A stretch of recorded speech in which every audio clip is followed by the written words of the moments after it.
जय श्री कृष्णा। कैसे हैं आप लोग फ्रेंड्स? आज की चर्चा जो होने वाली है बेहद महत्वपूर्ण होने वाली है, क्योंकि प्रत्येक व्यक्ति के लिए राहु बेहद महत्वपूर्ण होते हैं। महत्वपूर्ण इसलिए भी होते हैं कि कलयुग है। कलयुग में देखिए पाप प्रधान कलयुग है और पाप प्रधान राहु है।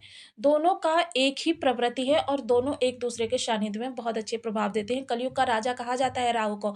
आपके लिए विशेष महत्वपूर्ण इसलिए भी हो जाते हैं कि आपकी लग्न से गोचर कर रहे हैं, आपके व्यक्तित्व पर इनका विशेष प्रभाव देखा जा रहा है। अब ये ज़रा से भी नकारात्मक हो जाते हैं, समझ लीजिए कि आपके चारों तरफ से 12 भावों पर इनका प्रभाव पड़ना प्रारंभ हो जाता है और वैसे भी राहु जो है 6 भावों को ब्लॉक करते हैं।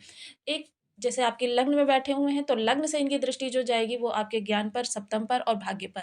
और जस्ट सामने केतु बैठे हुए हैं, हालाँकि केतु को सर्वाधिक शुभ ग्रहों की श्रेणी में रखा जाता है, किंतु केतु क्या है, राहु की दृष्टि की वजह से नकारात्मक प्रभाव देने लगते हैं। किंतु केतु की एक विशेषता भी होती है। केतु जिस भी भाव पर दृष्टि डालते हैं, उस भाव को एक्टिव कर देते हैं।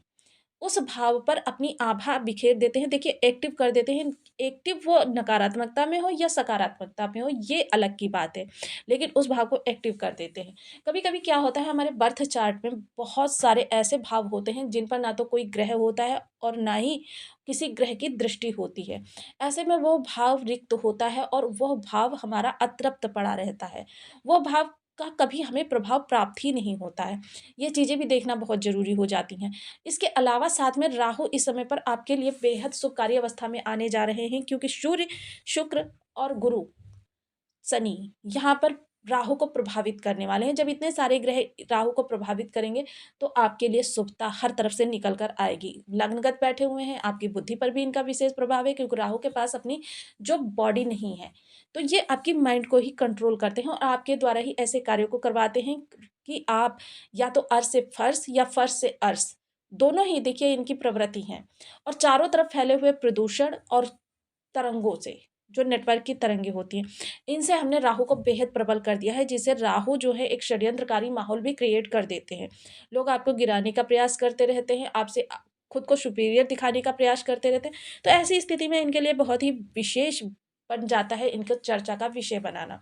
सबसे विशेष बात एक चीज़ और हो जाती है कि राहु जो है आपके लग्नगत बैठे हुए हैं 1, 4, 7, 10, ये वो भाव होते हैं जो विष्णु स्थान कहे जाते हैं और विष्णु स्थान में राहु का होना, वहीं राहु का ऐसे ग्रहों के प्रभाव में आना कि सूर्य देखिए प्रसिद्धि के कारक हैं, शुक्र ऐश्वर्य के कारक हैं, शनि कर्म के कारक हैं। ऐसी स्थिति में राहु जो है बेहद शुभता कारक है। वहीं जो आपके राशिपति गुरुदेव, जिनकी जिनकी राशि में स्वयं राहु भी बैठे हुए हैं, क्योंकि जब भी हम किसी ग्रह के प्रभाव देखते हैं, तो उसके राशिपति और नक्षत्रपति दोनों का देखा जाना बहुत ही अनिवार्य होता है। राहु इस समय उत्तरा भाद्रपद नक्षत्र से गोचर कर रहे हैं और इनकी चाल एकदम उल्टी है, वक्री चाल सदैव चलते हैं ये। प्रत्येक ग्रह 1, 2, 3, 4 के प्रभाव से प्रभाव देता है, किंतु ये जो चलते हैं 12, 11, 10 इस तरीके से चलते हैं। तो इनका जो इस समय पर ये उल्टी चाल चलते हुए उत्तरा भाद्रपद के प्रथम पद से गोचर कर रहे हैं, जिसके कि स्वामी सूर्यदेव होते हैं। सूर्य इस समय बेहद प्रबल अवस्था में बैठे हुए हैं, बुधादित्य राजयोग बनाकर बैठे हुए हैं और आपके लाभ भाव में बैठे हुए हैं। उत्तराषाढ़ा नक्षत्र से गोचर कर रहे हैं। उत्तराषाढ़ा नक्षत्र जो कि स्वयं सूर्यदेव का ही नक्षत्र है, यानी फिर प्रसिद्धि के कीर्तिमान पर इस दौरान आप जाने वाले हैं। देखिए कभी-कभी होता क्या है कि जब हमारा सही समय होता है, तब हम प्रयास नहीं करते हैं और जब हम प्रयास करते हैं, तब हमारा समय अनुकूल नहीं होता है। तो ऐसी स्थिति में क्या होता है, व्यक्ति प्रयास कर के थक जाता है और उसे क्या है, हतोत्साहित हो जाता है और वो कहता है कि गोचर का हमें प्रभाव नहीं प्राप्त हो रहा है या हमें शुभ प्रभाव नहीं प्राप्त हो रहे।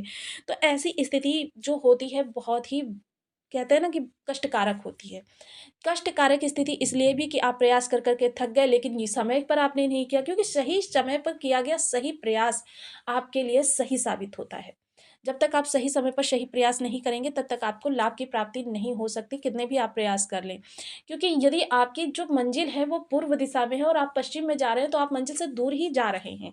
तो इसलिए देखिए राशि जो ये गोचर का भविष्य फल है, इसीलिए देखा जाता है, क्योंकि देखिए बर्थ चार्ट के अकॉर्डिंग ही हमें इनका बल प्राप्त होता है और गोचर के अनुसार इनको हमें प्रभाव प्राप्त होता है। क्योंकि गोचर से यदि ये तृतीय भाव से गोचर कर रहे हैं, तो आपको तृतीय भाव से, बेशक वो आपके बर्थ चार्ट में लग्न में बैठा हो उस, लेकिन प्रभाव आपको तृतीय भाव से ही प्राप्त होने वाले हैं। अब बल आपके बर्थ चार्ट से लिया जाता है कि बल कितना है ग्रह के पास, तो ये सारी अवस्थाएं बन जाती हैं। इसीलिए देखा जाता है ग्रह आपके बर्थ चार्ट में शुभ है, अशुभ है, विषम है, तो यहाँ पर राहु की स्थिति बेहद ही आपके लिए शुभकारी है, क्योंकि विषुव स्थान में राहु कभी भी नकारात्मक प्रभाव नहीं देते। इनको भाव बल भी प्राप्त हो रहा है, तो इसलिए भाव बल प्राप्त हो गया, उसके साथ में इनकी शुभता बन गई, क्योंकि गुरु के राशि में गोचर कर रहे हैं और सूर्य के नक्षत्र में गोचर कर रहे हैं। दोनों ही मित्र ग्रह हैं। वहीं शुक्र देखिए, ना तो किसी के साथ शत्रुवत इनके व्यवहार है, ना तो मित्रवत व्यवहार है, समग्रह हैं शुक्र। तो इसलिए आपके लिए बेहद शुभ अवस्था निकल कर आती है। तो आइए जान लेते हैं आपके किस भाव से संबंधित आपके लिए शुभता निकल कर आ रही है और किस भाव से थोड़े से नकारात्मक प्रभाव प्राप्त होने वाले। तो बने रहिए हमारे साथ इस वीडियो में एंड तक, आपको बहुत कुछ जानने के लिए मिलेगा। वीडियो बहुत ज्ञानवर्धक होने वाला है। यदि आपके लग्न में 12 नंबर बना हुआ है तो ये राशिफल आपके लिए है। यदि कुंडली में कहीं भी चंद्रमा का साथ 12 नंबर बना हुआ है तो ये राशिफल आपके लिए। कुंडली ना होने की स्थिति में आप इसे नाम राशि से भी देख सकते हैं। यदि अभी तक आपने अपने इस चैनल को सब्सक्राइब नहीं किया है तो प्लीज़ सब्सक्राइब कर लीजिए, वीडियो को लाइक कर दीजिए, चैनल को शेयर कर दीजिए। इससे होगा क्या कि हमारे आने वाले हर वीडियो की नोटिफिकेशन मिल सकेगी आपको सबसे पहले। एक प्यारा सा कमेंट करना बिल्कुल ना भूलें। कमेंट से हमें बहुत मोटिवेशन मिलता है, हौसला मिलता है और ये पता चलता है आप और क्या जानना चाहते हैं। तो देखिए, इस दौरान क्या है कि राहु देव जो गोचर कर रहे हैं वो आपकी लग्न से ही गोचर कर रहे हैं। राहु देव इस समय पर उत्तरा भाद्रपद नक्षत्र में है। उत्तरा भाद्रपद नक्षत्र के प्रथम चरण, यानी प्रथम चरण, क्योंकि इनकी चाल उल्टी है तो ये प्रथम चरण में आए हैं। प्रथम चरण जो है वो के स्वामी जो होते हैं सूर्य देव होते हैं। वहीं सूर्य देव कहाँ पर बैठे हुए हैं? सूर्य देव बैठे हुए हैं एकादश भाव में। एकादश भाव में बैठे हुए हैं ये बुध देव के साथ, और इस समय क्या है, ये उत्तराषाढ़ा नक्षत्र से गोचर कर रहे हैं, जो कि स्वयं सूर्य देव का ही नक्षत्र है। यहाँ पर सूर्य देव बेहद प्रबल अवस्था में बैठे हुए हैं।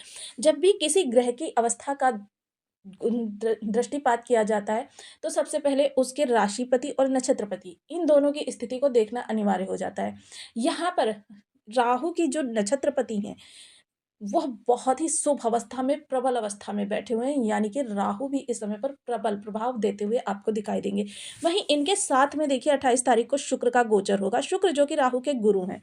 तो शुक्र जो इस समय पर हैं वो पूर्व भाद्रपदा नक्षत्र में से गोचर कर रहे हैं और शनि देव का प्रभाव यहाँ पर देखा जाएगा।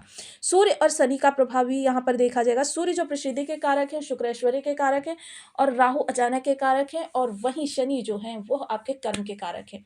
तो इस तरीके से यहाँ से 4-4 ग्रहों का प्रभाव देखा जाएगा, जो कि बेहद शुभ अवस्था में है। तो बेहद प्रबल संयोग निकल कर आ रहा है। सबसे पहले देखिए, ये जहाँ पर लग्न पर बैठे हैं तो इस समय आप बेहद तीक्ष्ण और तीव्र बुद्धि के स्वामी होंगे। हर समस्या का समाधान आपके पास होगा। देखिए, समाधान निकालना मिनटों की बात होती है, किंतु क्या होता है, वो समाधान भविष्य में भी सही साबित होना चाहिए। तो इस समय जो समाधान आप निकालेंगे वो समाधान आपके क्रियान्वित भी होंगे और भविष्य के लिए क्षमा करें, अच्छे भी साबित होने वाले हैं। वहीं एक और चीज़ देखी जाएगी, इस समय आप अपनी छवि को लेकर, अपनी चाल-ढाल को लेकर, अपने व्यवहार को लेकर बेहद ही सजग रहेंगे कि कहीं आपके किसी भी क्रियाकलाप से आपकी छवि धूमिल ना हो जाए। आकर्षक व्यक्तित्व के स्वामी होंगे, अपने पहनावे को लेकर, अपने चाल-चलन को लेकर बहुत ही सतर्क होते हुए दिखाई देंगे। पंचम दृष्टि जब आपके ज्ञान भाव पर जाएगी तो ज्ञान देखिए आपका बेहद उन्नत अवस्था में होगा। कोई क्रिएटिविटी को लेकर कार्य कर रहे हैं, क्रिएटिव वर्क कर रहे हैं, सोशल मीडिया वगैरह पर वर्क कर रहे हैं, उसके लिए भी ये समय बहुत अच्छा है, क्योंकि राहु स्वांग के कारक है, शुक्र आकर्षण के कारक है और सूर्य प्रसिद्धि के कारक है। तो यहाँ पर ये सभी ग्रह आपके लिए बेहद शुभता लेकर आ रहे हैं। वहीं जो लोग भी लव लाइफ उनकी किसी भी प्रकार से थोड़ी-सी समस्या में चल रही थी, क्योंकि पिछला मंगल का जो गोचर है, लव लाइफ काफ़ी ब्रेकअप तक पहुँच गई हैं।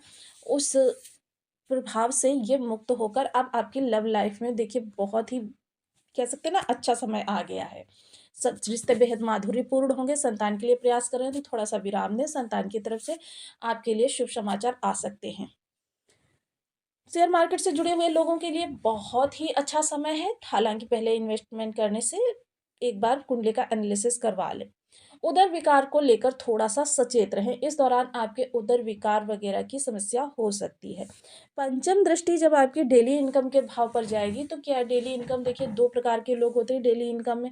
एक तो जो सुबह से शाम तक परिश्रम करते हैं, शाम को उनको पारिश्रमिक प्राप्त होता है, और दूसरा वर्ग वो होता है जो पूरा महीना परिश्रम करता है और मंथ एंड में उनको पारिश्रमिक प्राप्त होता है, चाहे गवर्नमेंट सेक्टर में हो या फिर प्राइवेट सेक्टर में हो।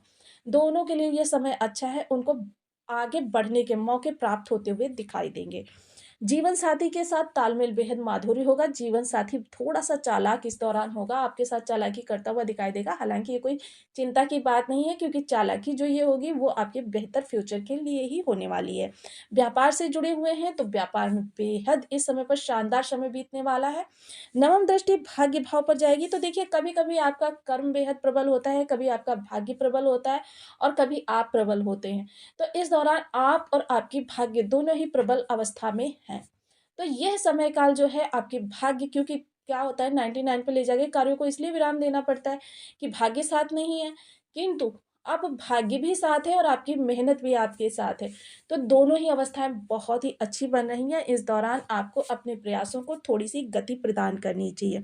सोशल मीडिया पर वर्क कर रहे लोगों के लिए, ग्लैमर लाइन से जुड़े हुए लोगों के लिए, शिक्षण से जुड़े हुए लोगों के लिए, सरकारी सेक्टर या प्राइवेट सेक्टर से जुड़े हुए हैं, इन सभी लोगों के लिए ये समय काल बेहद ही उत्तम अवस्था में है।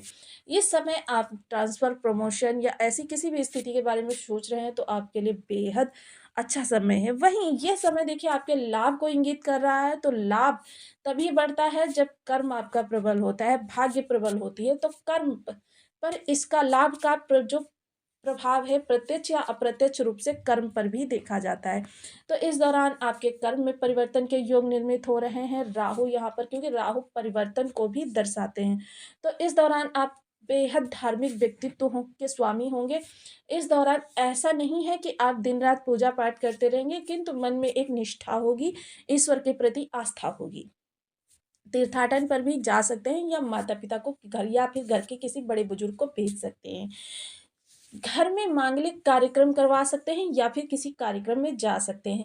नए मित्रों से मिलन होगा, लेकिन देखिए इस दौरान क्या है, नए मित्र आपके फ्यूचर में बहुत अच्छा आपके लिए लाभप्रद रहने वाले हैं, क्योंकि रिश्तों से कभी-कभी ऐसा व्यवसाय निकल कर आ जाता है, ऐसा कार्य निकल कर आ जाता है कि आप उत्साहित हो जाते हैं, उल्लासित हो जाते हैं।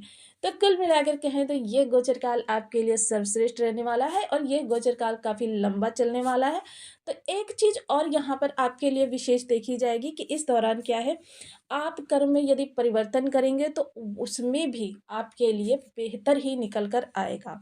तो जो लोग भी कर्म को लेकर परेशान थे या जॉब को लेकर परेशान थे, व्यवसाय को लेकर परेशान थे, रिश्तों को लेकर परेशान थे, देखिए बुद्धि तो आपकी चतुर एंड चालाक है। किंतु इस चतुराई का प्रयोग आप अपने कार्यस्थल पर करें, रिश्तों के अंदर नहीं। तो ये समय काल आपके लिए बहुत ही सुंदर व्यतीत होने वाला है। ऐसे में यदि आपके बर्थ चार्ट में इन ग्रहों की स्थिति थोड़ी-सी भी विषम है, तो आपको इनके परिवर्तित प्रभाव प्राप्त होने वाले हैं। तो इसके लिए आपको सबसे पहले इन ग्रहों के बीज मंत्रों के जाप करनी चाहिए। बीज मंत्रों के जाप करने से क्या होता है कि भाव एक्टिव हो जाता है। भाव एक्टिव होता है, ग्रह एक्टिव होता है और हमें उसके प्रभाव मिलने प्रारंभ हो जाते हैं। बहुत से लोगों को क्या होता है कि ना तो ग्रह एक्टिव होता है, ना भाव एक्टिव होता है और उनको प्रभाव ही नहीं प्राप्त होते। तो ऐसी स्थिति में बीज मंत्रों की देखिए आप जाप करिए। बीज मंत्रों की एक निश्चित संख्या पूर्ण होने के बाद में ग्रह अपनी अरिष्टता को त्याग देता है और आपके लिए शुभता प्रदान करता है। आज चर्चा कर रहे हैं राहु की, तो राहु के लिए ओम राम राहवे नमः। इस बीज मंत्र का आप 1 माला, 2 माला, 5 माला, 7 माला, 11 माला का जप नियमित अपनी सुविधानुसार करना प्रारंभ करें। इसके साथ ही देखिए सफाई कर्मी जो होता है वो राहु का प्रतिनिधित्व करता है। सफाई कर्मी को प्रत्येक शनिवार को आप कुछ खाने-पीने की चीज़ें दे सकते हैं, उनकी ज़रूरत की चीज़ें, वस्त्र इत्यादि दे सकते हैं। उनको आप मेडिसिन्स वगैरह का दान कर सकते हैं, उनके बच्चों को शिक्षा दान कर सकते हैं। तो उसकी ज़रूरत की चीज़ें आप उसे प्रदान कर सकते हैं। इसके अलावा देखिए राहु के लिए आपको हमेशा गुरु को प्रबल रखना चाहिए। गुरु जो होते हैं बेहद महत्वपूर्ण ग्रह होते हैं और आपके राशिपति भी होते हैं। राहु का सबसे बड़ा कंट्रोलर जो होता है गुरु ही होता है। तो गुरु को जब हम प्रबल कर लेंगे तो राहु की पॉजिटिविटी अपने आप ही बन जाएगी। तो इसके लिए सबसे पहले आपको केसर का तिलक मस्तक कंठ जिह्वा पर करें। हल्दी मिश्रित जल से केले के वृक्ष या फिर पीपल वृक्ष का सिंचन करें। धर्म स्थान पर नित्य प्रति जाएँ। प्रत्येक गुरुवार को पीले कपड़े में बांधकर 1.25 किलो चने की दाल और 5 गाँठें हल्दी की उसमें डालकर धर्म स्थान पर दान करते रहें, जो भी आपका धर्म स्थान है। इसके अलावा देखिए आप राहु के लिए मछलियों को भोजन करा सकते हैं। देखिए बहुत से लोग क्या करते हैं, घर के एक्वेरियम की मछलियों को भोजन कराते हैं। तो देखिए घर के जो पेट होते हैं वो हमारे घर के सदस्य होते हैं। उनको खिलाने का या उनको पिलाने का, क्योंकि वो हमारी ज़िम्मेदारी है, तो उतना प्रभाव नहीं प्राप्त होता। इसके लिए आप अपने आस-पास कहीं तालाब या फिर कोई नहर वगैरह देख लीजिए और वहाँ प्रत्येक शनिवार को, नित्य नहीं जा सकते कोई बात नहीं, प्रत्येक शनिवार को जाइए और मछलियों को खाने पीने की चीज़ें दीजिए, जिससे कि आपके राहु बहुत ही शुभ अवस्था में, क्योंकि मछलियों को जिमाना और सफाई कर्मी की को ज़रूरत की चीज़ें देना, ये राहु को बेहद प्रबल अवस्था में ला देती हैं। तो इसके लिए आप देखिए, एक चीज़ और विशेष कहना चाहूँगी, बहुत से लोग क्या करते हैं कि 2-4 दिन या महीने 2 महीने उपाय करते हैं, किन फिर उसके बाद कहते हैं कि उन्हें प्रभाव नहीं प्राप्त होते। देखिए, जब भी किसी ग्रह के उपाय किए जाते हैं, लंबे समय तक किए जाते हैं। मैंने स्वयं जो है 5 वर्ष में गुरु का प्रभाव प्राप्त किया था, क्योंकि मेरे बर्थ चार्ट में गुरु कमज़ोर अवस्था में थे। मैंने स्वयं 5 वर्ष में गुरु का प्रभाव प्राप्त किया। तो देखिए, लंबे समय तक करने होते हैं, कितना ग्रह आपका कमज़ोर है या विषम है, तो इसके लिए देखिए आपको थोड़ा धैर्य की आवश्यकता होती है। तो मिलती हूँ नेक्स्ट वीडियो में, तब तक के लिए नमस्कार, अपना ध्यान रखें, स्वस्थ रहें, मस्त रहें।